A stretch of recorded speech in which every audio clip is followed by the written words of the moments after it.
Principal of mathematical induction, question number 19 to 23। इस range में जो क्वेश्चंस हैं उसमें जैसा कि हम देख पा रहे हैं कि क्वेश्चंस में मल्टीपल और डिवीजन इनके कॉन्सेप्ट का काफी यूज है। सबसे पहले हमें मल्टीपल और डिवीजन इनके रूल को सीखना होगा, और जैसा कि जो प्रिंसिपल ऑफ मैथमेटिकल इंडक्शन इसका जो कॉन्सेप्ट है लास्ट क्वेश्चंस में जैसे आपने अप्लाई किया तो वो ही कॉन्सेप्ट हमें question number 19 to question number 23 में अप्लाई करना होगा। लेकिन जो प्रॉब्लम आप फेस कर रहे हैं वो सिर्फ डिवीजन और मल्टीपल इनकी वजह से फेस कर रहे हैं। तो आज हम जो फोकस करने वाले हैं बेसिकली वो डिवीजन के कॉन्सेप्ट पर और मल्टीपल वाले कॉन्सेप्ट पर हम फोकस करने वाले हैं। फिर उसके बाद में आप देखेंगे कि क्वेश्चन नंबर 19 टू 23 बहुत इजीली सॉल्व हो जाते हैं। तो सबसे पहले हम बात करेंगे डिवीजन की। बेटा सोचो, जैसे हम आपसे बात करते हैं कि 6 2 से डिवाइड हो जाता है, तो जनरली हमारा फोकस ये रहता है कि अगर डिवाइड करने के बाद में जो रिमाइंडर आता है वो 0 होता है तो हम कई बार कह देते हैं कि हाँ ये कंप्लीट डिवाइड हो गया है। ये बात सच है, लेकिन बेटा ये आधा सच है। ये इंफॉर्मेशन तो ठीक है लेकिन ये इनकम्प्लीट इंफॉर्मेशन है। चलो इसको कंप्लीट करते हैं। हमें हमेशा 2 रूल को फॉलो करना होता है कि जब भी आप डिवाइड करते हो तो एक तो आपको ये देखना चाहिए कि जो रिमाइंडर आता है वो डेफिनेटली 0 होना चाहिए। पहली कंडीशन तो ये है, फर्स्ट कंडीशन तो ये वाली है। और सेकंड कंडीशन है कि जो क्वोशंट आता है, क्वोशंट, तो वो हमेशा इंटीजर वैल्यू होनी चाहिए, इंटीग्रल वैल्यू होनी चाहिए। कोई सी भी आप टर्मिनोलॉजी यूज कर सकते हैं। तो जैसे अगर अपन बात करें कि 6 को हमें 2 से डिवाइड करना है तो दोनों कंडीशन सेटिस्फाई होती है कि जो रिमाइंडर आता है वो 0 आता है, राइट, और जो क्वोशंट आता है वो 3 आता है, और 3 इंटीजर वैल्यू है। इंटीजर वैल्यू तो आप समझते हैं ना, सबसे बेसिक वाली वीडियो में हमने नंबर सिस्टम वाले वीडियो लेक्चर में बताया है कि वर्ड की वो सारे नंबर्स जिसमें डेसिमल नहीं होता वो सारे के सारे इंटीजर होते हैं। नॉन डेसिमल नंबर्स सारे के सारे इंटीजर्स होते हैं। तो इंटीजर में 0 तो होता ही है, 0, राइट। इंटीजर में 0 भी होता है, इंटीजर में पॉजिटिव वैल्यूज भी होती हैं, डेसिमल वाली नहीं लेने हैं, जैसे 1 2 3, और इंटीजर में नेगेटिव भी होते हैं। दैट्स वाई -4 इवन नंबर है, क्योंकि -4 2 से कंप्लीट डिवाइड हो जाता है। क्योंकि जो आप देखोगे उसका जो रिमाइंडर आता है वो 0 आता है, और जो उसका क्वोशंट आता है वो -2 आता है। -2 इंटीजर वैल्यू है। आई बात समझ में? तो डिवाइड का तो ये फॉर्मूला है, और सेम फॉर मल्टीपल। जैसे हम बात करेंगे कि 15 इज अ मल्टीपल ऑफ 5, है ना। 15 इज अ मल्टीपल ऑफ 5, यानी 5 को हम किसी इंटीग्रल वैल्यू से मल्टीप्लाई करें तो 15 आ जाना चाहिए। जैसे 15 is not a multiple of 7, ये ध्यान रखना, क्योंकि हम 7 को किसी इंटीग्रल वैल्यू से डिवाइड करके 15 नहीं ला सकते। बस इस 2 कॉन्सेप्ट को समझना है और फिर हम हमारे क्वेश्चन को कर पाएंगे। तो देखिए क्वेश्चन नंबर 19 हमने यह सोल्व कर रखा है। उससे पहले हम एक बार वापस से डिवाइड और मल्टीपल के कॉन्सेप्ट को देखेंगे। जैसे ये देखिए, मान लीजिए मैंने 5 लिखा और यहां पे मैंने 2 लिखा। अगर सिर्फ रिमाइंडर की बात आती ना तो मैं यहां पे एक काम करता हूं 2.5, तो ये देखो, तो मैं क्या बोल दूं कि अब जो ये 5 है वो 2 से डिवाइड हो गया? नहीं कह सकता ना, क्योंकि एक कंडीशन तो सेटिस्फाई हो गई, लेकिन ये वाली जो वैल्यू है क्या ये इंटीजर में बिलोंग कर रही है? नहीं कर रही। तो ये और ये दोनों की दोनों कंडीशन सेटिस्फाई होनी चाहिए। रिमाइंडर 0 आना चाहिए और जो क्वोशंट होता है वो इंटीग्रल वैल्यू आनी चाहिए। ठीक है, ये हमेशा ध्यान रखिए। तो इसी तरीके से हम देखेंगे 4, तो ये आ गया ना 2, आ गया ना 2। तो बच्चों अब देखो, अब मैं आपको एक बात बताऊंगा, जैसे मैंने लिखा यहां पे 10, राइट, तो ये आ गया 5, आ गया ना, और ये आ गया 10। अब देखो जरा, मैं ऐसे लिख सकता हूं ना, 10 को 2 से डिवाइड किया तो 5 आया, जल्दी से बताओ, सही है। और नेक्स्ट में डिवाइड करने वाला 2 है, राइट, नेक्स्ट में मैं ऐसे लिख सकता हूं ना, 10 इज इक्वल टू 2 इंटू 5, जल्दी से बताओ। तो स्टार्टिंग में अपने को एक तो 10 मिल रहा था, ये तो बाद में वैल्यू आई है ना कि भाई कितने पे डिवाइड होगा, और एक अपने पास 2 था, राइट, एक तो अपने पास डिवाइजर था और एक अपने पास डिविडेंड था।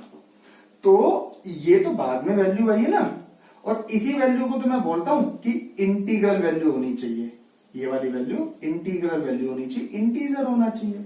ठीक है, तो अब देखो, ये भी एक रूल है, अगर कोई भी एक नंबर इज इक्वल टू, देखते जाना, मान लीजिए 5 into an integral value, integral value, ठीक है, तो हम ये कह सकते हैं कि 10 5 से डिवाइड होता है। फिर से देखो देखो देखो, मैं बताता हूं, मैंने लिखा, देखो यहां लिखा y, यहां लिखा x, y कोई सी भी वैल्यू हो सकती है, x कोई सी भी वैल्यू हो सकती है, लेकिन डिवाइड करते टाइम यहां पर एक ऐसी वैल्यू आई, सपोज करो a, और वो इंटीग्रल वैल्यू है और रिमाइंडर भी 0 आ रहा है, तो मैं कह सकता हूं कि जो y है वो x से डिवाइड होता है और जो आया वो इंटीग्रल वैल्यू है। और अगर कहीं ये लिखा मिला ना आपको कि y x से डिवाइड हो रहा है, right, y is divisible bye x, तो आप ऐसा लिखोगे मैथमेटिक्स में आगे से, और ये जरूर बताओगे कि a belongs to integer value. ये ध्यान रखना कि y upon x is equal to a। फिर से देखो ना भाई, कि कोई वैल्यू अगर x से डिवाइड हो रही है, तो डिवाइड होने के बाद में, जैसे देखो, अब देखो 5 2 से डिवाइड हो रही है या नहीं हो रही, डिवाइड होने के बाद में ये इंटीग्रल वैल्यू आई है क्या, इंटीजर आया है क्या, नहीं आया ना, तो ये नहीं है। अगर हम कह रहे हैं कि डिवाइड हो रही है, तो जो आंसर आएगा, डेफिनेटली फिर से सुन लेना, जो आंसर आएगा, जो क्वोशिएंट आएगा, वो इंटीजर में से होना चाहिए। तो अगर y x से डिवाइड हो रहा है, तो ये समझ लेना जो क्वोशिएंट आएगा वो इंटीजर होगा। अब उल्टा बोलते हैं, अगर ये इंटीजर है तो ही ये डिवाइड माना जाएगा, अदरवाइज डिवाइड माना नहीं जाएगा। अब देखो, इसको मैं और कैसे लिख सकता हूं, देखना, y is equal to, y given था x into A, where a क्या है, इंटीग्रल वैल्यू, राइट, और मल्टीपल का भी यही सीन होता है, 15 इज अ मल्टीपल ऑफ 3, ये देखो, समझ गए ना, 15 इज अ मल्टीपल ऑफ 3, तो यहां इंटीग्रल वैल्यू बैठना चाहिए, -15 इज अ मल्टीपल ऑफ 3, ये बात भी सही है, ये देखो इंटीग्रल वैल्यू बैठी है। तो मल्टीपल और इसका डिवीजन का सेम कॉन्सेप्ट है। तो वापस से एक बार फिर से देखते हैं, यहां देखिए, अगर मैं कहता हूं कि b इज अ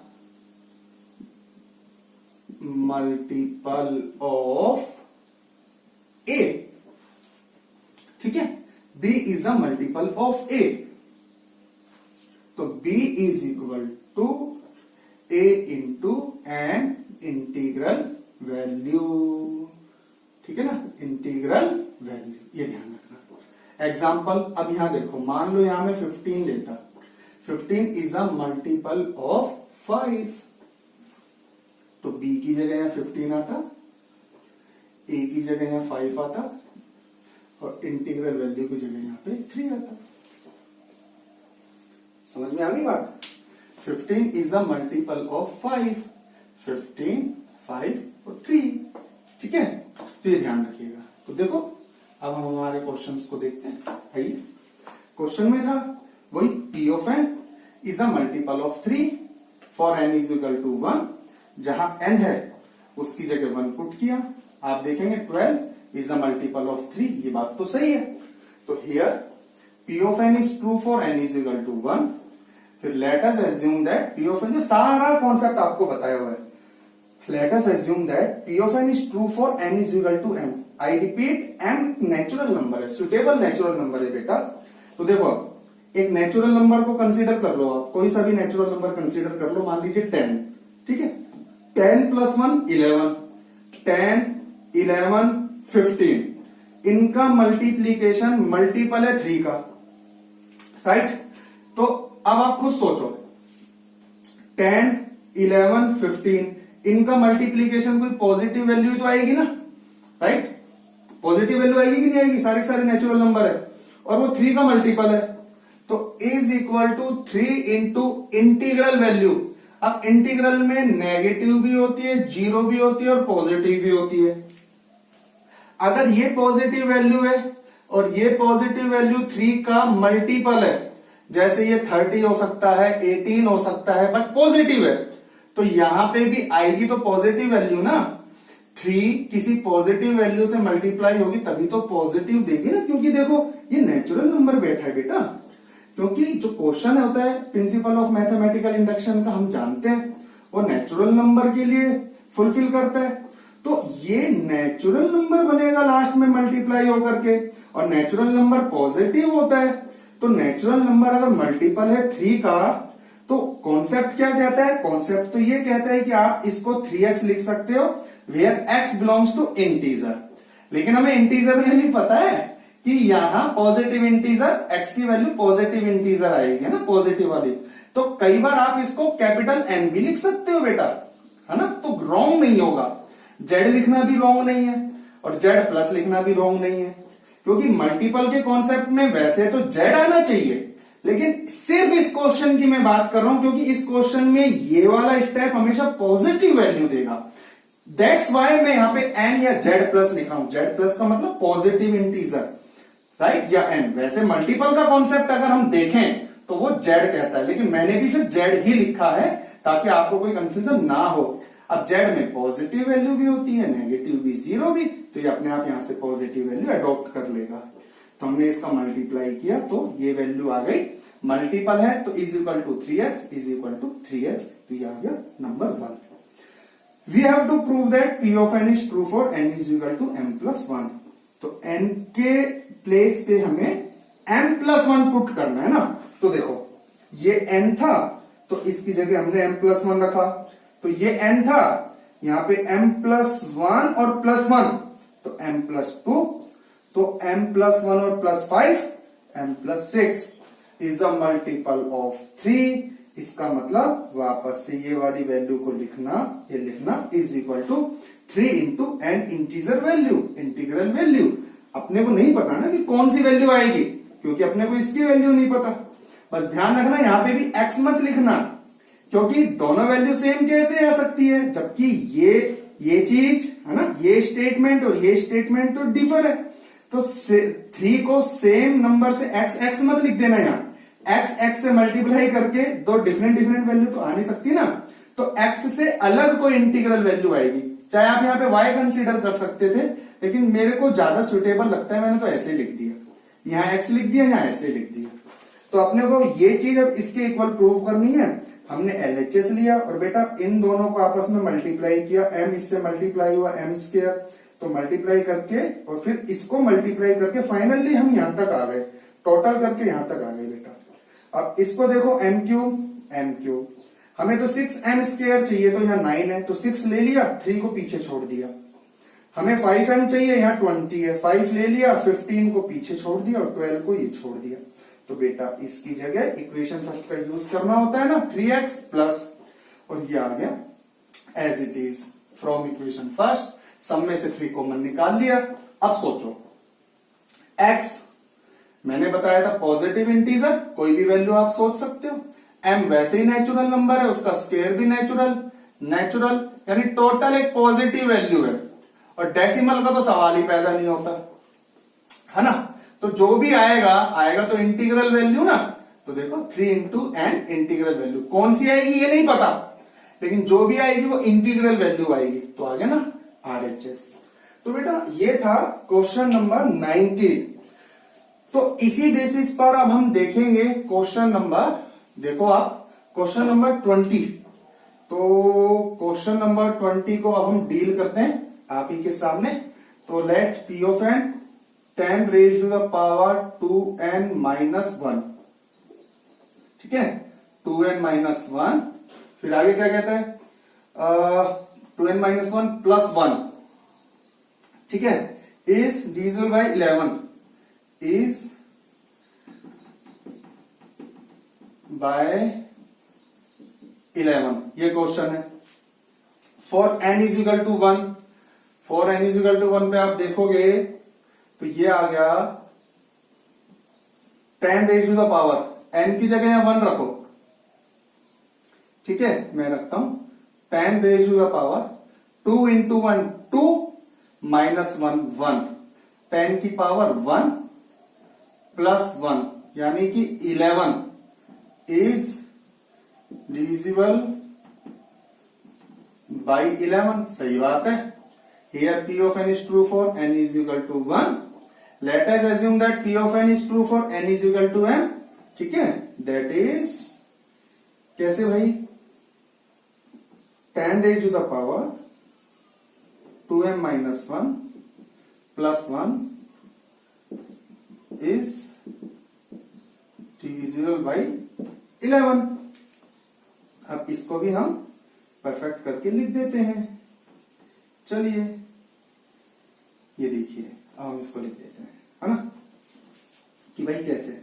अब देखो, अब क्वेश्चन में बोल दिया ना कि ये ना 11 से डिवाइड हो रही है, तो इसका मतलब है कि 10 raise to the power 2m minus 1 plus 1 is equal to 11 into X, ठीक है ना, अभी बताया ना मैंने।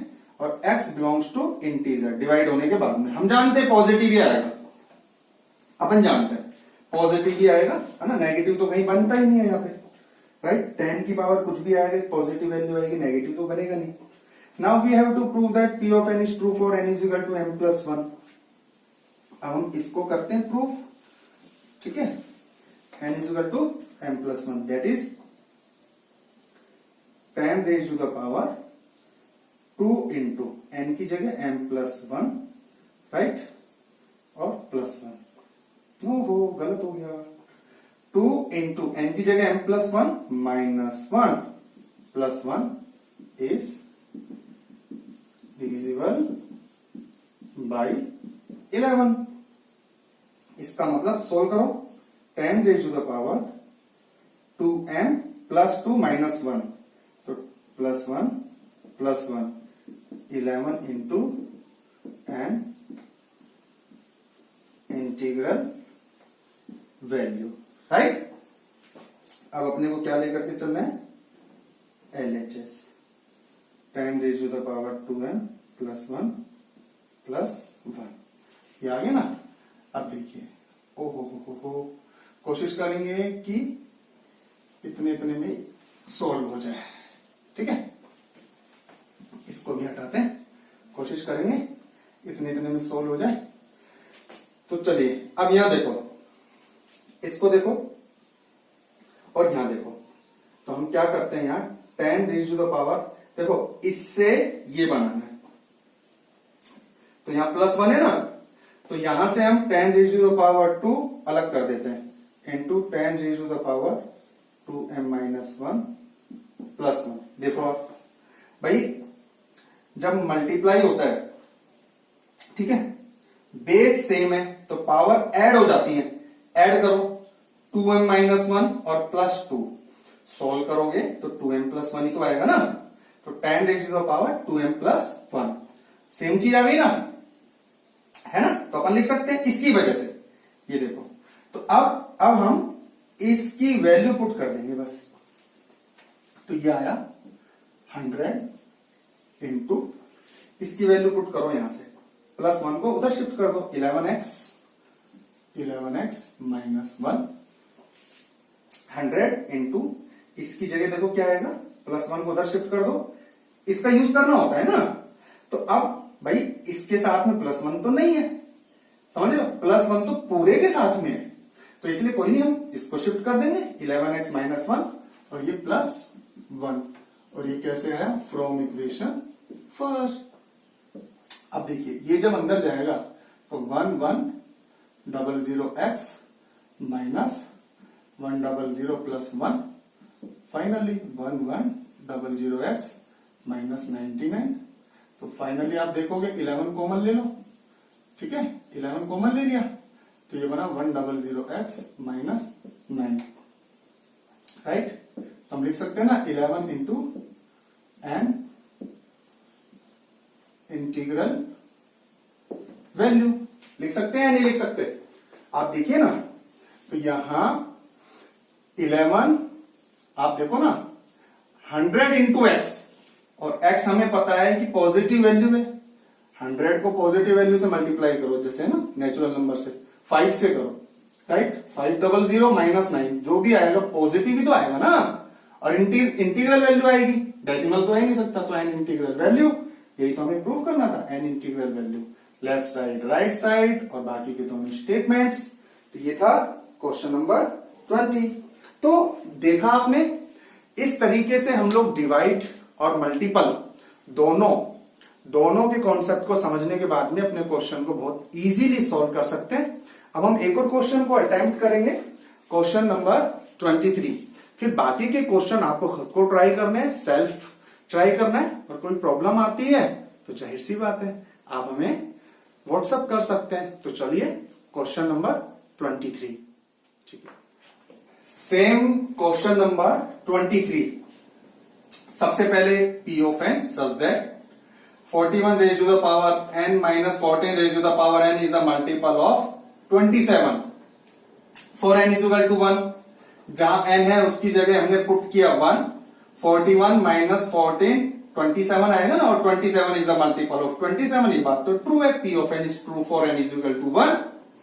Let us assume that P of n is true for n is equal to m, means जहां n है हम उसकी जगह पुट करने वाले m, when m is any suitable natural number, ठीक है।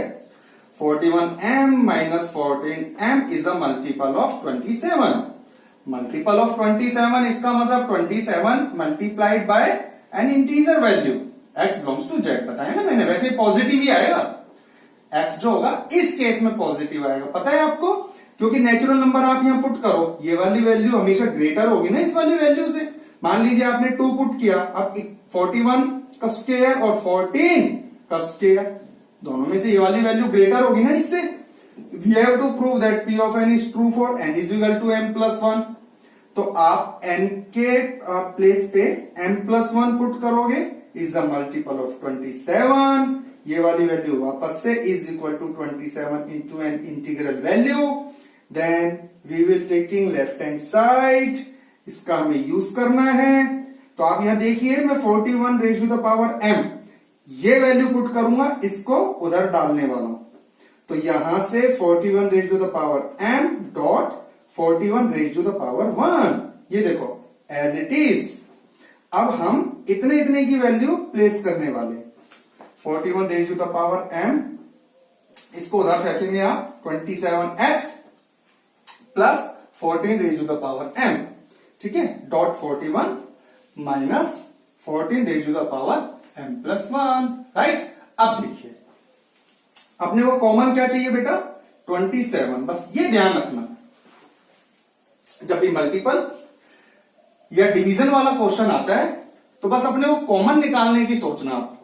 अब देखो 41 को जब आप अंदर मल्टीप्लाई करोगे तो 27, अब ये देखो डॉट मैंने नीचे लगाया है, अगर सेंटर में लगाते हैं तो डेसिमल होता है, मैंने पहले भी बताया था कि सेंटर में लगाते हैं तो ये हो गया 9/2, और इसी डॉट को अगर आप नीचे लगाते हो तो ये मल्टीप्लाई होता है, ठीक है। तो 27 मल्टीप्लाई मत करो, क्योंकि हमें तो आफ्टर ऑल कॉमन निकालना है ना, तो क्यों टाइम वेस्ट करें हम मल्टीप्लाई करके।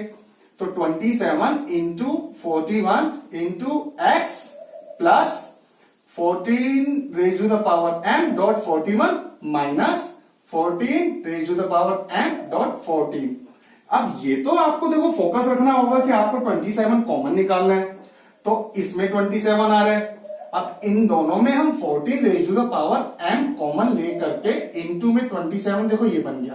बाकी ये तो एज इट इज चलता आ रहा है ऊपर से, ये तो एज इट इज इस वाले पोर्शन में से, इन दोनों पोर्शन में से 14 raise to the power m common ले करके 41 माइनस 14 और 27, बस इतने पोर्शन को हम चेंज कर रहे हैं। 27 इसमें भी 27 इसमें भी 27 कॉमन, और हम जानते हैं ये डेसिमल तो कभी ला ही नहीं सकता क्योंकि ये भी पॉजिटिव वैल्यू होगी इंटीग्रल की, और ये तो है ही नेचुरल नंबर 14 की power natural number, after all ये इंटीग्रल वैल्यू आएगी। सोच के देख लो, x कोई भी पॉजिटिव इंटीजर वैल्यू डाल करके देखिए, आप पुट करके देखिए, यहाँ पे नेचुरल नंबर पुट कीजिए, कभी डेसिमल नहीं आएगा। Finally we will get our answer, left side is equal to right side. तो बच्चों, प्रिंसिपल ऑफ मैथमेटिकल इंडक्शन का ये कॉन्सेप्ट था, आप लोग बहुत अच्छे से इसको सीख चुके थे। उस पे बेसिस हमने कुछ क्वेश्चंस को देखा, कॉलेज में ये चैप्टर आने वाला है, तो आपको बहुत अच्छे से नॉलेज हमें यहीं ले लेनी है, जिससे कि आगे हमें कोई प्रॉब्लम नहीं हो। क्वेश्चंस कॉलेज में काफी अच्छे आने वाले, बेस यही रहने वाला है। तो आज हमने मल्टीपल और डिवीजन, इनके कॉन्सेप्ट को बहुत अच्छे से हमने सीख लिया है। आगे के क्वेश्चंस आपको खुद को ट्राई करना है, कोई प्रॉब्लम आती है तो डेफिनेटली आप हमें कांटेक्ट करने वाले हैं। बस जो मैंने छोटे छोटे स्टेप्स बताए उनको बहुत अच्छे से सीखना, कि जब भी हमें क्वेश्चंस में मल्टीपल और डिवीजन वाला कॉन्सेप्ट का यूज करना होता है, जैसे मल्टीपल ऑफ 27 ऐसे दिखाना है, तो आपको बस कॉमन ले लेना है। कॉमन लेने के बाद में अंदर की तरफ इंटीग्रल वैल्यू आनी चाहिए। हम लोग सोचेंगे कि इंटीग्रल वैल्यू आ रही है तो डेफिनेटली हमारा क्वेश्चन प्रूव हो जाएगा, और अगर नहीं आ रही है तो कुछ गड़बड़ है। बस कॉमन निकालने का सोचना, जिसका भी मल्टीपल या डिवीजन दे रखा होगा तो उसको आप कॉमन निकालने का सोचना, आपका क्वेश्चन सॉल्व हो जाएगा। और कोई भी प्रॉब्लम आती है तो आप मुझे व्हाट्सएप कीजिएगा। ओके, तब तक के लिए, नेक्स्ट लेक्चर के लिए गुड लक।